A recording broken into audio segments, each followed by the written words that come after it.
আসসালামু আলাইকুম viewers, welcome from papa and Mabrur. সবাই কেমন আছেন? আশা করছি সবাই অনেক ভালো আছেন। সবার দিন অনেক অনেক ভালো যাচ্ছে। সো আজকে আমি এই ভিডিওতে যে টপিকটা নিয়ে কথা বলবো সেটা হচ্ছে রিসেন্টলি বেশ হাইপ ক্রিয়েট করা মুভি খাদান এবং পুষ্পা টুর কয়েকটা গান রিলিজ হয়েছে। আমি গানগুলো সম্পর্কে বলবো। শুরুতেই বলবো খাদান সিনেমার দুটা গান নিয়ে। তো খাদান সিনেমার একটা গান ছিল, প্রথম যে গানটা রিলিজ হয় সেটা হচ্ছে রাজার রাজা। মানে খাদান যেমন হাইপ ক্রিয়েট করছে, আমার সত্যি গানটা মানে আমি বুঝলাম না, দেব এতদিন পর একটা কমার্শিয়াল সিনেমা লঞ্চ করছে, ম্যাসি সিনেমা। গানটা ভেবেছিলাম বেশ গ্রুভি পাম্পি হবে, নাথিং, গেল। 2 নাম্বার আর একটা গান রিলিজ করলো, আমার বিয়ে হলো কেনে। মানে এটা কি গান আমি আসলে বুঝলাম না। মানে এরকম একটা ওভার হাইপ ক্রিয়েট করা একটা সিনেমার গান, অ্যাটলিস্ট অনেক সময় দেখা যায় সিনেমা রিলিজ হওয়ার পর, যে সিনেমা ওভার হাইপড হয়, রিলিজ হওয়ার পর দেখা যায় যে হয়তো সিনেমাটা তো ভালো হয় না, বাট গানগুলো ভালো হয়। বাট এটা কি গান, এটা কেমন গান আসলে ক্যাচ করা হয়েছে সিনেমাটার জন্য আমি আসলে বুঝলাম না।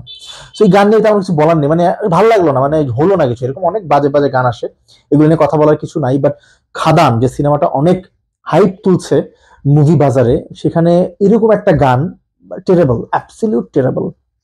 এবার আসি পুষ্পা টু সিনেমার আজ যে গানটা রিলিজ হয়েছে, কিসেক কিসেক কিসেক। মানে আমি এটা কিভাবে উচ্চারণ করবো আমি বুঝতে পারছি না, মনে হয় এটাই হবে উচ্চারণ। তো যাই হোক, এই কিসেক যে গানটা, যখন গানটা শুরু হয় বা গানের যখন বিট স্টার্ট হয়, যেহেতু এটা পার্টি সং বা আইটেম সং যেটাকে বলে, শ্রীলীলা ছিল আলু অর্জুনের এগেনস্টে, মানে বিপরীতে ছিল।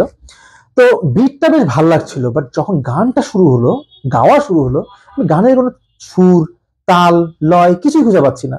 হ্যাঁ, একটা পার্টি সং, আইটেম ট্র্যাক, সেটা কিন্তু এই ধরনের তাল, লয়, সুর থাকে, মজা লাগে শুনতে। মানে এটা কি, মানে এটা কি গান? বিট ভালো, গানের মিউজিকটাও ভালো, মিউজিক পোর্শনগুলো ভালো, বাট সুর, তাল, লয় গানের সাথে যাচ্ছে না, মিউজিকের সাথে যাচ্ছে না, হচ্ছে না। মনে হচ্ছে জোর করে জোর করে বসানো হয়েছে।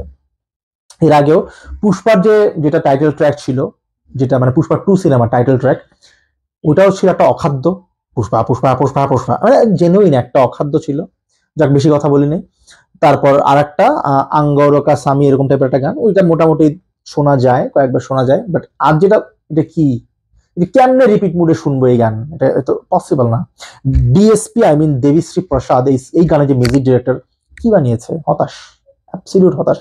মনে হচ্ছে কেন জানি পুষ্পা টু পুষ্পা ওয়ানকে বিট করতে পারবে না, হতাশ করে ফেলতে পারে, সম্ভাবনা অনেক বেশি। অলমোস্ট ট্রেলারটা ছাড়াই সিনেমা কিন্তু কোনো কিছু এখন পর্যন্ত ভালো হয়নি, যদিও ট্রেলারটা ভালো হওয়াটা ইম্পর্টেন্ট ছিল, ওটা হয়েছে। বাট গান কিন্তু disaster, absolute disaster. Even Pushpa যে মেইন, যেটা পার্ট ওয়ান ছিল, সেটাতে যে আন্তাবা, ওই গানটা কিন্তু ভালো ছিল, ওই গানটা কিন্তু বেশ ক্যাচি ছিল। সময় গড়ানোর সাথে সাথে গানটা কিন্তু ব্লকবাস্টার হয়ে গিয়েছিল। বাট এই গানটা আসলে কিসাক আমি জানি না কিসাক কি করবে, but my goodness, it's a song. যাই হোক, সবাই ভালো থাকবেন, সুস্থ থাকবেন, আল্লাহ হাফেজ।